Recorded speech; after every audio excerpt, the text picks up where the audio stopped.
In the 2008 movie The Bucket List, starring Jack Nicholson and Morgan Freeman, two men named Edward Cole and Carter Chambers become unlikely friends after both receive a grim cancer diagnosis. The two men come from very different walks of life. Edward is a very wealthy billionaire. He runs hospitals, ironically enough, and Carter has spent most of his life as a mechanic under the hood of a car. And as they lie in their hospital beds, side by side, day by day, they both begin thinking back on all the things in their lives that they've wanted to do, but were never able to accomplish.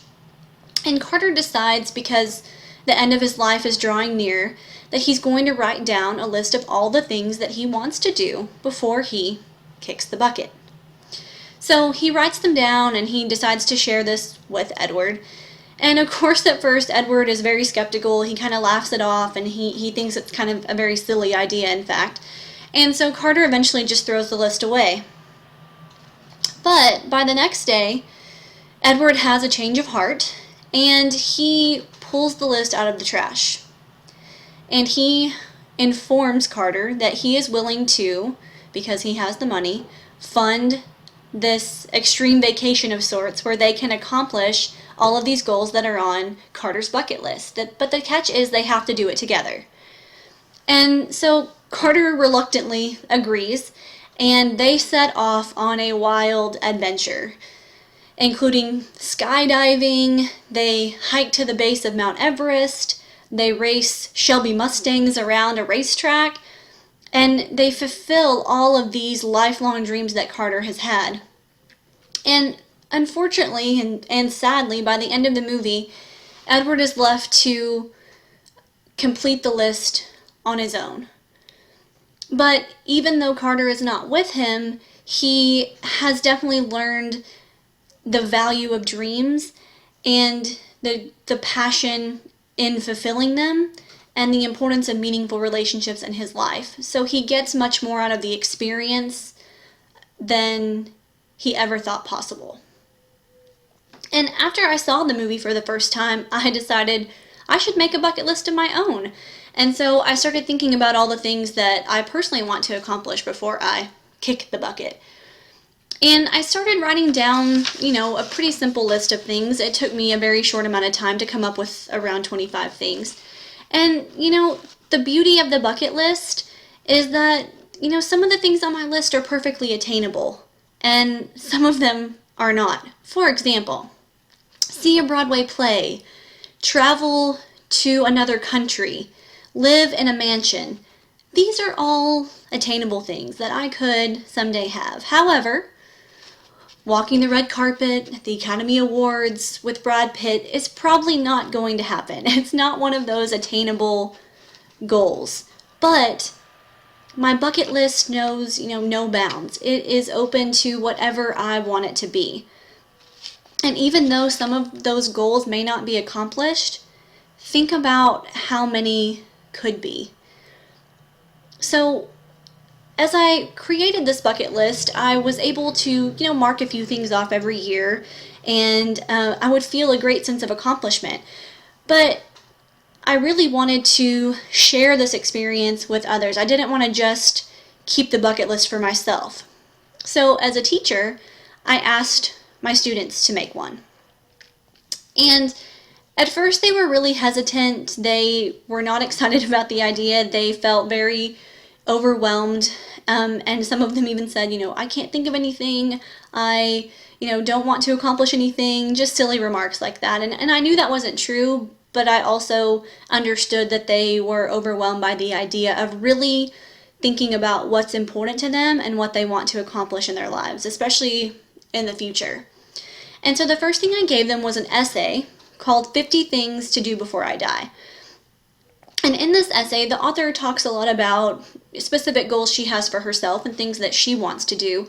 But more importantly, she says, if you want to know what's really important to you, write it down.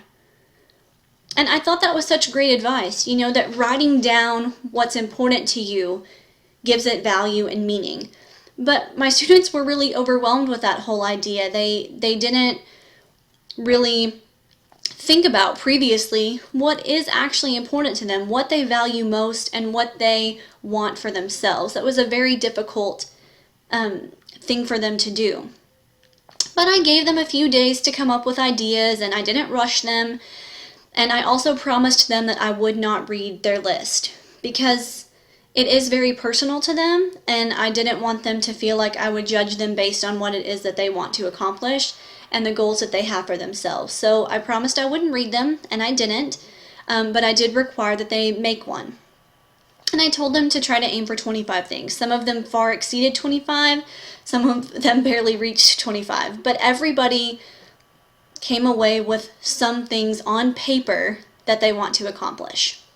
So at the end of the school year, I gave each student an envelope, and I asked them to put the bucket list in the envelope, and I wanted them to keep it. I wanted them to take it with them, put it somewhere safe where they would always have it, and that hopefully someday in the future they could pull out that bucket list and look back if they were needing motivation or if they were feeling frustrated, that they could look back at that and see, hey, listen, these things are still important to me. So the first group of students that did this activity graduated 2 years ago. And I'm always running into students everywhere I go, at the grocery store, at sporting events, all the time. And the best feeling is talking with a student and hearing them bring up their bucket list. And they tell me things that they've marked off their list, that they have added to their list, that they keep it in their wallet, that it's still something that has meaning to them. Even years later, when they're not in my class, they're not even at our school anymore, they're still looking at that bucket list and still find it to be meaningful. And as a teacher, there really isn't anything more inspiring than knowing that your students have dreams and have goals and that they are trying their best to accomplish them. So this idea with my students and the bucket list then got me thinking about the power of dreams. And I think that dreams and goals can be very powerful motivators. They are essential for change and for progress. And after watching the movie and creating my own list and asking my students to do the same, the next logical step for me is to create a similar to-do list for our campus as a whole. The vision for our campus begins with considering the goals our students already have for themselves and then combining them with the goals and dreams that we have for them and for our school as teachers and administrators. And we need to write down what's important to us. We aren't kicking the bucket, but time is not always on our side because our students are only with us for a short time, and we don't have a lifetime to accomplish all of these goals. We really have a very small amount of time. And I think once we write down these goals, they become real and they become valuable. And we as a staff need a concrete list, something that we can physically look at and refer back to of goals that we want to achieve in the future. And by writing them down, we give them power and we give our students the knowledge that we care about what's happening to them and that we're dedicated to reaching those goals for them.